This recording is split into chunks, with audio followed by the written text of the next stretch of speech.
best, Jerry, the best. Hey there, everyone. Welcome to the Jason Wright Show, Best of the Web series. All right, so the Best of the Web is where I go through and find these cool little nuggets throughout the week. Either people forward them to me, I happen to come across them in my Instagram feed or my shorts feed on YouTube, whatever. But they're kind of just these little bite-sized nuggets of goodness that are just sitting out there, because I firmly believe that we live in a time where there is an absolute infinite amount of knowledge that has incredible utility value. But if it's just sitting out there and we're not using it, then what's it for? Also, I tend to think that social media and the web and all the digital assets we have as far as content creation that's out there gets kind of a bad rap because of all the garbage that's out there. But there's actually some really good things out there. And I'm a firm believer in self-education. And there has never been a better time for you and I to truly make ourselves less ignorant to the world around us in a whole host of different subjects and topics. So with the mindset that the Jason Wright Show, the motto here is to improve always and always, what the Best of the Web series is, these are, and by the way, this is not some series where I'm going to go out and I'm going to go find where somebody crushed somebody else or annihilates them in a debate, or it's somebody insulting another party or something like that. That's not what the Best of the Web is. This is truly a little place for you to stop by and just grab some little nuggets that either, one, you may have seen them before and it's a nice reminder of, oh yeah, I forgot I haven't seen that video in forever. And that's a cool little tidbit that I can store away in my toolkit. Or maybe you're seeing it for the first time and I hope you take it and you share it with everybody. Say, hey, this will give you hope. Hey, this is something that will help you understand this topic better. So that's what the Best of the Web is all about. And I'm going to start with a little video from Milton Friedman, where he talks about the pencil. And what this is basically distribution of labor. And I think it's so important. You know, whenever I was in business school, one of the things that occurred to me was when we took economics, both macro and micro, I was really shocked at why more people didn't focus on economics versus politics. Right now, we live in a very divided country. You know that, I know that. Don't have to belabor that point.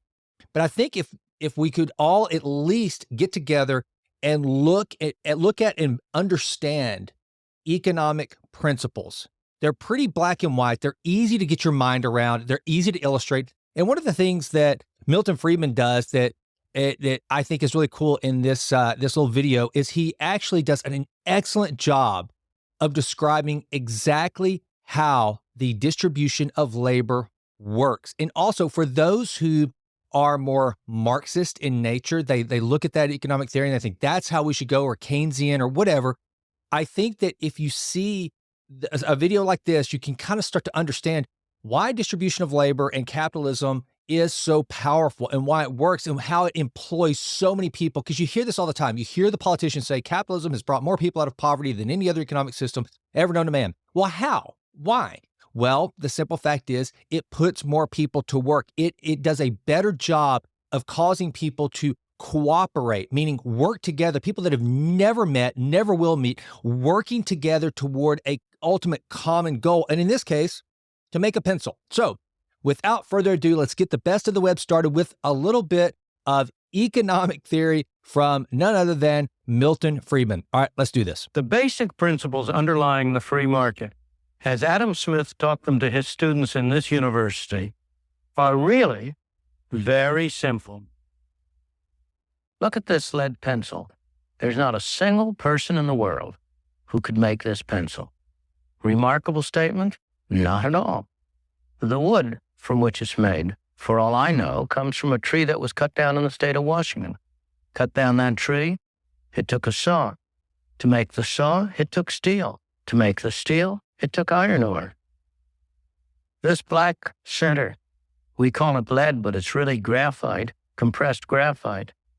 I'm not sure where it comes from, but I think it comes from some mines in South America.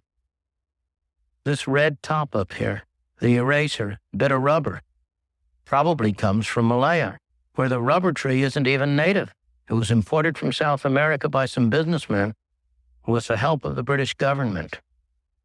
This brass ferrule, I haven't the slightest idea where it came from, or the yellow paint, or the paint that made the black lines, or the glue that holds it together. Literally thousands of people cooperated to make this pencil. People who don't speak the same language, who practice different religions, who might hate one another if they ever met. When you go down to the store and buy this pencil, you are in effect trading a few minutes of your time for a few seconds of the time of all those thousands of people. What brought them together and induced them to cooperate to make this pencil? There was no commissar sending out orders from some central office. It was a magic of the price system, the impersonal operation of prices that brought them together and got them to cooperate to make this pencil so that you could have it for a trifling sum. That is why the operation of the free market is so essential, not only to promote productive efficiency, but even more to foster harmony and peace among the peoples of the world. And there you have it. To me, Yes. that is such a powerful statement on economics. And it's one that I don't think a lot of people have ever heard or understand. And again, no political agenda here. Just I think it's really good for us to understand how basic economics work and how the free market system works. I once heard someone describe that the beauty of the free market is this, like as it relates to race relations and that sort of thing. Ask yourself the question, when you go to the grocery store and you buy a dozen eggs or a gallon of milk, do you care what color the dairyman was or the farmer was that ended up, that grew the chickens, that milked the cows, or the truck driver that drove the products to the grocery store? You don't care. The free market system is blind to all the inequities that face us in a lot of other areas of life. So this just goes to show you, like Milton Friedman said, it's one way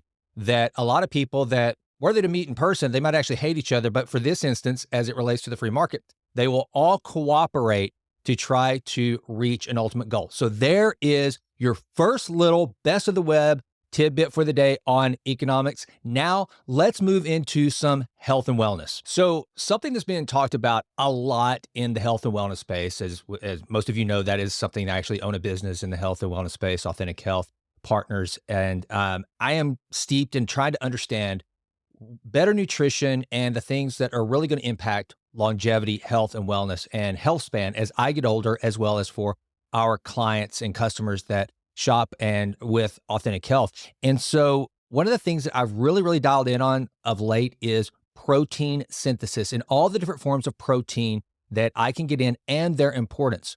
I don't know if you've noticed, but there's kind of a trend reversal in intermittent fasting at the moment.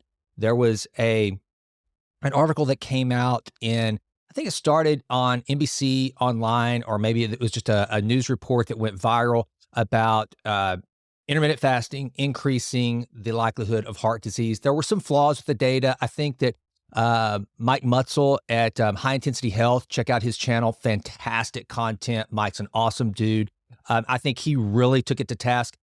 Also, though, Lane Norton, who, if you know anything about Lane Norton, BioLane, again, check out his channel, check out his work. Remarkable. These are people that I trust. Whenever something like this happens, where you've got this big controversial topic like, oh my gosh, intermittent fasting, which has been so popular for so long now, all of a sudden people are starting to speak against it, and now they're saying that it could actually lead to heart disease. I want to go to these experts to see what they're saying. Lane basically said the jury's still out. He did question some of the data, and if you know anything about Lane Norton, here's what he is absolutely genius at doing. He will take a report and he will dissect it and let you and I, the lay people out there trying to figure this out, know here's how the study was conducted. Here are the flaws with the study. What they did is they cherry picked some data, they made a headline out of it, and they used it for clickbait. And then he will just go after them. And so that's why I like looking at Lane's work. Well, one of the things that I think has been a knock on fasting, and this is one of the things that Peter Attia has brought up before, is that just by the very nature of intermittent fasting, which, by the way, I'm not saying I'm for or against. I use intermittent fasting still to this day. I have cut back some. I used to intermittent fast every single day. I would have an 8-16 feeding window, so I would only have an 8-hour feeding window. I'd fast for 16 hours. now what I do is I make sure on Mondays, because I'm going to kind of let loose a little bit on my diet on the weekends, just because Jimlyn and I are going out a little bit more. I'm just more relaxed. And so on Mondays, I try to do intermittent fasting just I like fast till 1 or 2 in the afternoon, stop eating on Sunday nights, hopefully by 7:30. So it's usually going to be between a 16 and a 20-hour fast. I just do it to kind of clean up my system, just because I think mentally it just helps me. So I'm not saying I don't intermittent fast and I'm against it, but one of the things that Peter Attia has brought up, as well as Dr. Rhonda Patrick, who has kind of started to question the benefits of intermittent fasting, is the fact that just by its very nature, you're eating less calories. And when you're eating less calories, it makes it even harder for us to get the right amount of protein intake. One of the things, as I get older and the more research that comes in, I realize I need protein as I age. I'm 49 years old, and protein synthesis and getting lean body mass is of absolute paramount importance. Everyone from Dr. Michael Eads, who's been on the podcast, to Dr. Gus Vickery, my business partner and also the co-host of the Authentic Health podcast with me, he has said, you've got to get the right amount of protein. And those of you who have tried this, you know it's hard, especially when you're trying to get 2 grams of protein, which Peter Attia actually recommends to his patients, 2 grams of protein per kilogram of weight. That's a lot of protein. When you start measuring out and you look at all the stuff you have to eat, it's really challenging to get that and intermittent fast, and then also have what Lane Norton subscribes to, a really disciplined macronutrient diet. So all that said, I wanted to at least bring something to the table on this Best of the Web day to talk a little bit about the importance of protein. And I went to Dr. Rhonda Patrick, because Dr. Patrick has done, and by the way, she's at Found My Fitness, has a great YouTube channel, podcast, and a newsletter you can subscribe to that's free. I'm pretty sure she has a paywall you can go behind, but just her basic newsletter, it's awesome. All of Rhonda Patrick's content is fantastic. She's a great researcher. Love her work. So I found this video where she was explaining to Shane Parrish, also the Knowledge Project, I think is his podcast. Fantastic. It's on my playlist. I subscribe to it. Highly recommend Shane's podcast. And look, I'm trying to give credit where credit's due. I know that all these videos that are out on the interwebs get repurposed, and I'll do my best to credit them in the show notes and on the screens. But I also want to make sure that I am giving credit where credit is due. If I'm bringing you something from the Best of the Web, a lot of times I'm going straight to these experts that I trust and look to. I just want to make sure that I do the proper crediting for that. So anyway, let's learn a little bit about the importance of protein intake. Also, before I even get to that, one of the things that I, as a guy, again, that makes part of his living in the health and wellness space, did not know up until about a year ago or so from my business partner, Gus Vickery, and my precision care physician, my personal physician, is that essential amino acids are one of the key ingredients to making sure you maintain good protein intake, protein synthesis. And here's the cool thing about it. So Gus, and I'll actually put a link to this, Gus has developed an entire body composition protocol where you can actually change the composition of your body. And what it is going to require is some heavy calorie restriction. The bottom line is you just can't truly change your body without burning more calories than you bring in. Well, when that happens, you're going to lack some nutrients that your body needs. And one of the first things that you're going to find yourself in a deficit of is protein. When you start to really reduce those calories, it's one of the things that, like the semaglutides that people are taking, like Ozempic, one of the biggest things about that, and Gus and I did an entire episode early on when Ozempic started becoming all the rage, was we did an episode to talk about, okay, if you're going to use semaglutide as part of your weight loss strategy, understand what you're doing to your body. You are about to starve your body of necessary nutrients when you use these peptides. And so you've got to make up for it somehow. One of the best ways to make up for the lack of protein is essential amino acids, because essential amino acids will actually give you the protein synthesis without any caloric intake. It's amazing. So you get the protein you need without having to eat and consume the calories. And it's absolutely necessary. So that was something that I just recently learned. So there you go. You're welcome. So anyway, this is Dr. Rhonda Patrick talking about the need for protein. So let's do this. So, I mean, so I'm sitting here talking about all these micronutrients, and it was like vegetables was a big thing we were talking about, right? But we also hit on omega-3s, and that was fish. Protein, right? So fish is a source of protein. Protein is, amino acids are something that we need to get from our diet every day. And, much like we store glucose as glycogen in our liver and our muscles, we store fat like triglycerides, right? Adipose tissue. We don't really store amino acids, although our muscle, skeletal muscle, is kind of a reservoir for them. And during periods of fasting or low protein intake, we pull from our muscle to get amino acids because they're essential to survive. And what does that mean? That means you're pulling important protein from your muscle, and that does cause muscle atrophy. So you want to avoid that, right? And so in order to help avoid that, all these, regulatory committees had come up with, let's figure out how much protein people need to take in every single day to avoid those losses, right? You don't want to be pulling it from your muscle. You want to replenish everything that you're losing every day. And so studies were done many, many years ago, and that number came up to be 0.8 grams of protein per kilogram of body weight is what was the recommended daily allowance for protein intake. Fast forward decades, you've got all this new science and new technology that's come out and new ways of measuring things. And, any scientist will tell you that your data is only as sensitive as, the tools that you're using. Okay. And so, data from experts like Dr. Stuart Phillips and others, they started to, look into how you measure protein losses and amino acid losses. And turns out that those studies that were done decades ago were using tools that they were basically underestimating the losses of amino acids. So it turns out using new techniques that are more sensitive, that in order to just prevent your body from like pulling from, your skeletal muscle to get amino acids, the minimum amount of protein you need to take in is actually 1.2 grams per kilogram body weight, which is higher than the 0.8 grams per kilogram body weight, right? So, and that's just, to the bare minimum, like the minimum amount you need to prevent, to prevent your body from pulling from muscle. Remember, I said Peter Attia said 2. And they also did some studies looking at, well, what if you're physically active, right? You're causing damage to your muscle, you're using a lot of energy. I mean, lots of things going on. That number goes up to 1.6 grams of protein per kilogram body weight. And this was a big eye-opener for me a couple of years ago when I talked to Dr. Phillips and started looking and reading his research, because I always thought people were getting enough protein. I thought, oh, well, people are getting enough.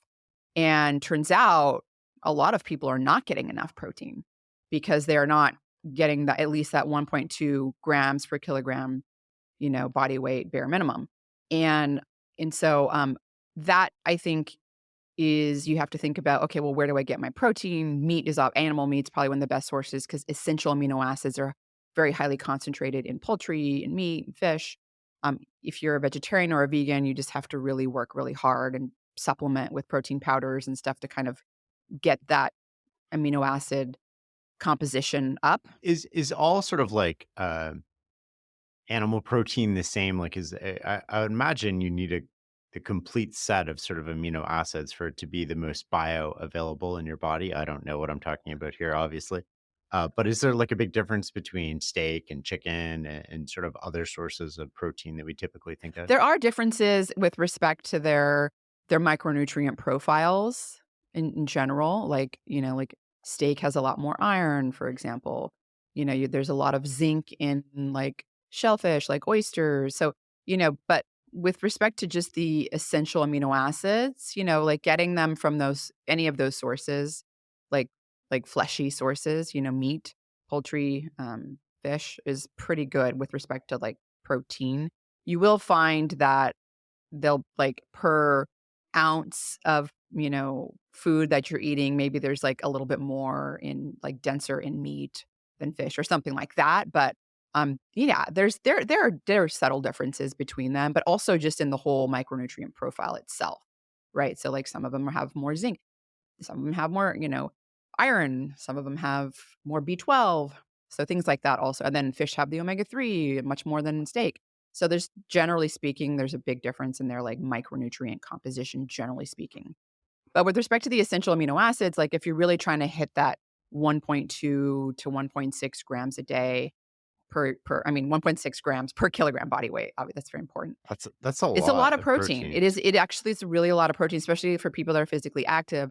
And you might be going, well, why is that so important? Well, like, so if you are constantly pulling amino acids from your muscle, it's like pulling from your retirement fund early, right? Like, because Mm. when you so our muscle mass peak is probably, I would say, anywhere between 20 to 30 years old is when we're like peak muscle mass. After 30, as you get into 40, you start going down. And then, you get to 50, even more. So you start to it gets But harder. that's why exercise is so important as you age, So right? important. To maintain your Yeah, I mean, there's lots of reasons we can talk about aerobic exercise versus, resistance training, but resistance training is the other way to stimulate like skeletal muscle protein synthesis and increase muscle mass, but also muscle strength. Both of those decline with age. And you want to try to build up that muscle mass reservoir earlier in life, kind of like you do what your retirement fund, right? Like you want to build it up because you're going to be pulling from it no matter what. Even if you're working out later in life, you're still going to be pulling from it because you just lose more muscle mass and strength as you age. It's just part of the aging process. And so the more you can kind of counter that with resistance training, with making sure you're getting enough protein, then the better off you're going to be. But, it's like if you didn't do it earlier in life, it's never too late. Like that's something also to like keep in mind. Like don't give up. Like, oh, I'm already 50, it's too late for me. No, because like you can get gains in muscle mass and really actually great gains in strength, particularly with resistance training. Protein intake is one easy thing. Like a lot of people, like like our parents, like, so, not everyone's exercising, right? They're not doing resistance training. And so get that protein intake becomes even more important at that point. And something also that you might find interesting, Shane, is that we're talking about omega-3s. So there's some work from Chris McGlory. He was at McMaster. He's in Canada. Gosh, what university is he at now? I forgot. Like it slipped my mind. But he did training at McMaster and with Stu Phillips, and he had basically done some research that have found high dose omega-3s could prevent disuse atrophy. So like when people are older, they're not using their muscles a lot, and when you're not using your Mhm. muscles a lot, and you're certainly not getting enough protein, you start to atrophy even more, right? But if he gave him a high dose omega-3, so this was like 4 grams a day, 4 to 5 grams a day, it totally prevented disuse atrophy. And this was they did the study in younger adults and younger females, but it was like 50% less. And Dr. McGlory has looked into a lot of others, he's done some other studies and mechanism and looking into it. And he thinks that what's happening is omega-3s are sensitizing your skeletal muscle to amino acids. In other words, it's you're getting more amino acids into you're getting more bang for your buck. So more amino acids are getting in when you have the omega-3s there because It omega-3s are really important for the skeletal muscle like membrane and stuff, and so it might be easier just to get the nutrients in. So there you have it. Rhonda Patrick, genius. Shane Parrish, unbelievable podcast. And by the way, if someone knows Rhonda Patrick, Rhonda, I would love to have you on my podcast. I'd love to just geek out on things like HIIT training, which I know is kind of her wheelhouse. That is her weapon of choice for cardio, for working on VO2 max.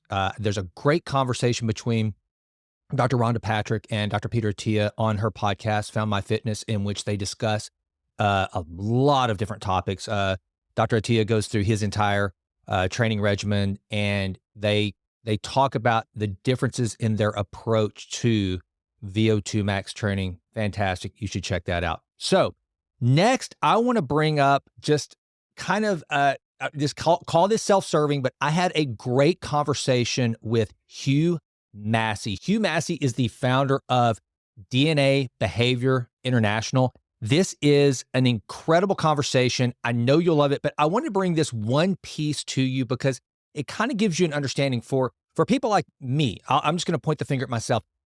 I am someone, and I've talked about it on the podcast many times, that I have suffered from a fixed mindset for a great deal of my life. What do I mean by that? I know fixed versus growth. Dr. Carol Dweck's work has been commented on and cited over and over and over. So you probably already know what I mean, but here is just kind of the down and dirty definition of terms for fixed versus growth. So fixed growth or fixed mindset people like myself believe you're either born smart or you're not. You're either born with athletic ability or you're not. Whatever you are is what you are, and you just have to figure out a way to make what you have work, as opposed to being able to actually go beyond what your natural giftings are. The person with the growth mindset says, I may not be as intellectually, not superior, but I might not have the intellect that I want yet, but I can get there. I can always improve no matter what I have as a natural gifting. I can always improve upon that. Well, I've been someone who's had a fixed mindset for years and years, and I have, tried to overcome that as years have gone on, and that it's something I'm constantly working on. Well, Hugh Massie, he talks about, and I even bring it up in the conversation, he talks about kind of an epigenetic approach to our behaviors. You and we are born from a DNA perspective with certain behaviors that are going to express themselves in how we tackle problems, how we manage money, how we manage our exercise, our diet. A lot of our behaviors that you and I possess, they are traced back to our DNA. But just like epigenetics, where you can actually start to change the way your genomes express themselves by different dietary restrictions, different things you add to your diet, take away, different exercises, you can actually change how your DNA expresses itself through the genome process. You can actually change that. Well, we can actually do the same with our behaviors. As a matter of fact, in about 30 minutes, I have a conversation with Hugh Massie on this very thing to try to discover my actual true giftings and my personal who I am, to be able to better leverage the things that I have as gifts to achieve the goals that I want to, but also to try to improve upon those things that I'm lacking that might be hindering goals that I want to achieve. So I wanted to bring you just a little bit of a snippet, if you haven't seen this, of my conversation with Hugh Massie. I hope you listen to the entire conversation. It's on iTunes, Spotify, wherever you listen to podcasts, or you can actually watch the conversation here on the YouTube channel. But anyway, here is a little piece of my conversation with Hugh Massie. We know it instinctively because we work on our identity, but there a lot of people hearing this, they're going to think, well, I am my name, or I am. The closest they could get maybe is I am a lawyer. That's my identity. And that's an element of their identity. Yeah. And I know that I would imagine that your analysis of trying to help someone figure out their identity so that you can then take that as part of how it's going to help their financial plan, their future financially and in their wealth building, is got to be quite extensive. But just kind of as detailed as you want to get, I'll take as much time as you'll allow. How do you help that person that comes in and says, Hugh, I don't know who I am. What are some of those probing questions to help them start to get to a point where, beyond their name, where they're from, their parents, their spouse, their job, things they like, can they start digging into matching that identity in such a way with their true dreams, desires, and ambitions, to where now those can work in sync to have impact? That is the key step that needs to be taken. And I would say that for people that are wanting, for example, financial planning help or career help, doing something that's major in that respect, or they're about to retire, that you shouldn't make any decision until you have this clear. And if it takes you 6 months or a year to sort it out, do so. I think that, for example, there are people out there, Jason, that you and I will probably both know, that have sold businesses or had some major, windfall somewhere, or an inheritance, or whatever it is, or even an event that's gone wrong on the other side of their life. It's something negative.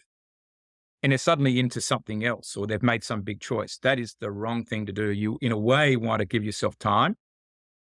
And the way I express identity is that you are not a human doing, you're a human being. And what is your place of being?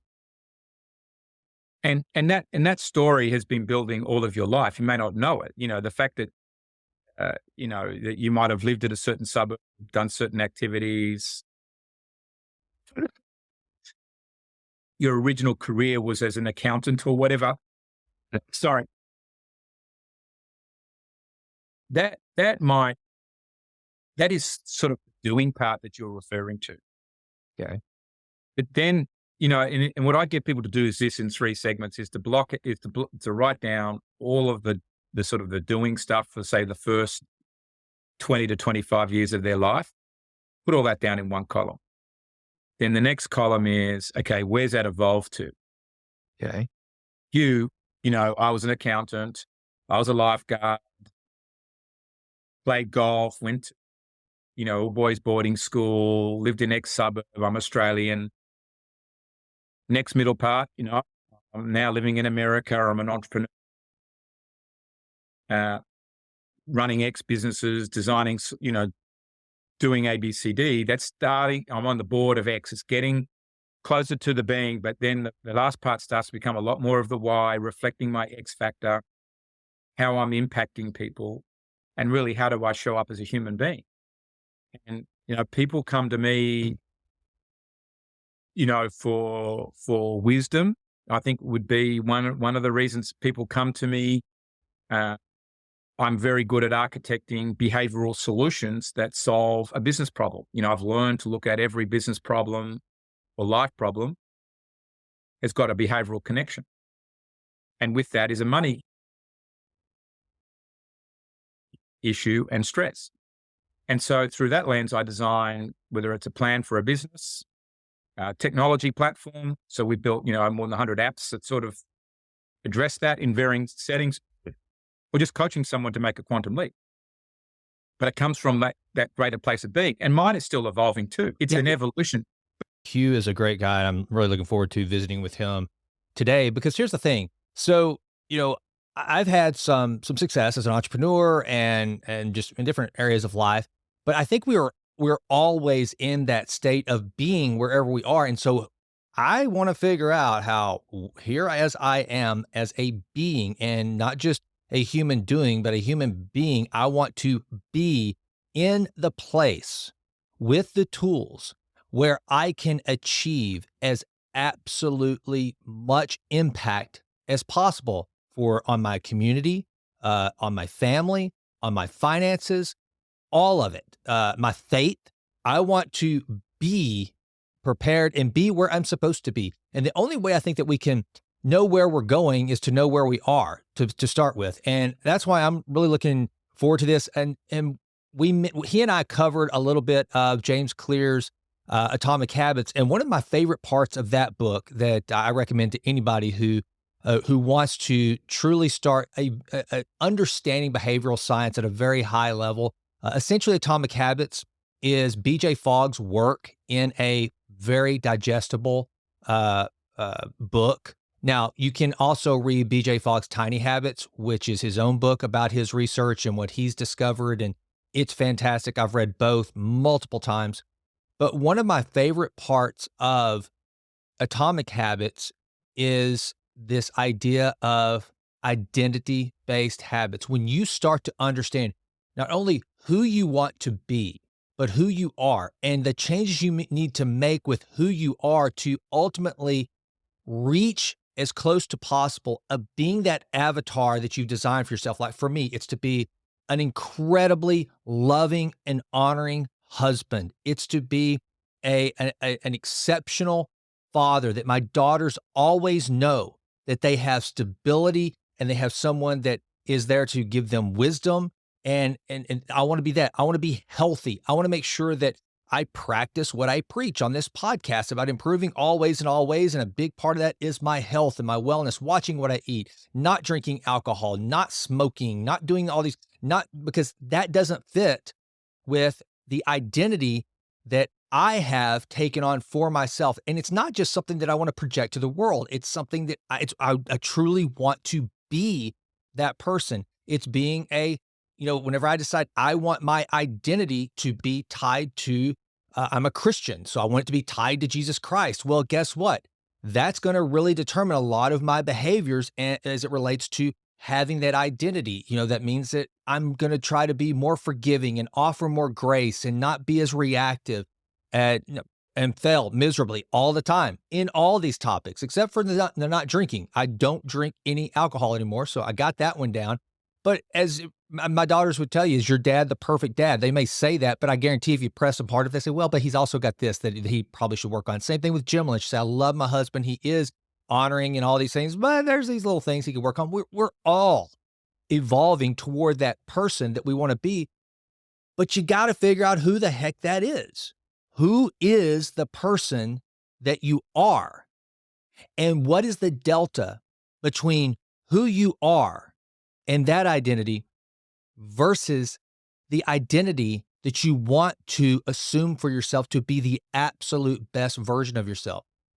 Hugh does a great job of giving some insight on some tools and tactics that you can deploy for that. So, well, I hope you enjoyed. That's it. So we've got a little bit of economics, we've got some health and wellness, and we've got some behavioral science in there. I hope you found this beneficial. Please leave some comments to get the algorithms going. I'm trying to build the channel up.